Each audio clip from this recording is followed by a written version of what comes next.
میں ایک دفعہ بہت پریشان تھا، حالات کچھ عجیب رخ اختیار کر کے بہت پریشان تھا، تو میں ایک بزرگ کی خدمت میں حاضر ہوا. میں نے کہا دعا فرمائیے گا. تو مجھے کہنے لگے سیدہ زینب کی سیرت پڑھو.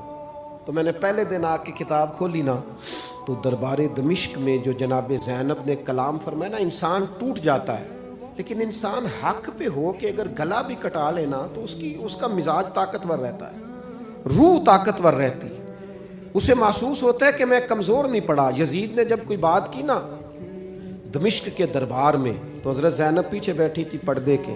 اس نے جب کوئی بات کی تو جناب زینب وہاں سے اٹھ کے، ہماری خواتین ہر بات پہ روتی ہیں، دکھ ہیں کہ ختم ہی نہیں ہوتے.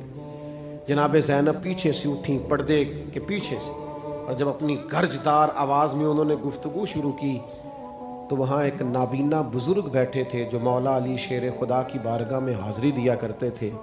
جب سیدہ زینب نے خطبہ شروع کیا نا تو وہ بزرگ چونک گئے، اور وہ نابینا تھے تو ساتھ والے آدمی کا گھٹنا ہلا کے کہنے لگے علی آ گئے دربار میں. علی کی آواز ہے، علی بول رہے ہیں دربار دمشق میں. وہ زینب کا خطاب منبر پہ علی بول رہے ہوں جیسے.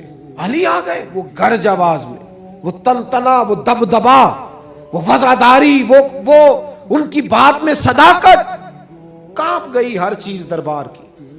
اور امام زین العابدین بیمار بھی تھے، مسافر بھی تھے، پریشان بھی تھے، لیکن جب یزید سے انہوں نے کہا نا مجھے خطبہ دینے دے، چند منٹ گفتگو کی امام زین العابدین نے، تو کہنے لگا اذان پڑھو جماعت کرائیں، اس لیے کہ ان کی باتوں میں وہ حق ہوتا ہے.